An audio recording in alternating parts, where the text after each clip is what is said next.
परम ब्रह्म ओम विद्यादायिनी मां सरस्वती जगज्जननी मां भारती सम्माननीय प्रधानाचार्य महोदय पूज्य गुरुजी वृंद एवं एठारे उपस्थित मोर समस्त छोट बड़ भाई भौणी तथा मोर सहपाठी और सहपाठिनी गण आज पवित्र गुरु दिवस अवसर निमंते आपण मानक सम्मुख रे किछि कहबाकू सुजोग मिलिथिबारु मु निजको धन्य मने करूछि।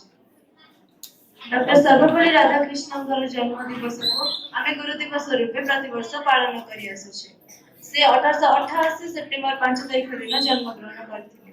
से निजर जन्म दिवस को समस्त शिक्षक मान निमंते उत्सर्ग कर गुरु होचंती सी जहादार आम आमर प्रतिदिन जीवन में किछि ना किछि शिक्षा करिथांतु। से आम ठारू छोट होंतु किंबा बड़ से आम पई गुरु ही होइथांती। आमे आम जन्मर आज पर्यंत गुरु शिष्यंकर अनेक दृष्टांत देखि आछी। सेति मध्यरो होचंती एकलव्य और द्रोणाचार्य। आमे महाभारत रे अनेक रथी और महारथी मानक विषय रे पढिछे। सेमानक मध्यरो होचंती सर्वश्रेष्ठ धनुर्धारी कर्ण एवं अर्जुन।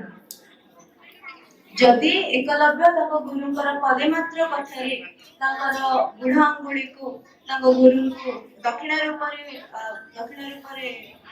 प्रदान करते तेज हुए आज आम कर्ण अर्जुन बदल एकलव्य को ही सर्वश्रेष्ठ धनुर्धारी भाव में चिन्हि था। गुरु शब्द एपरी एक प्रतिभावान व्यक्तित्व जी कि एक साधारण नारी को स्वामी विवेकानंद रूप सारा विश्व रे परिचित कराइबे।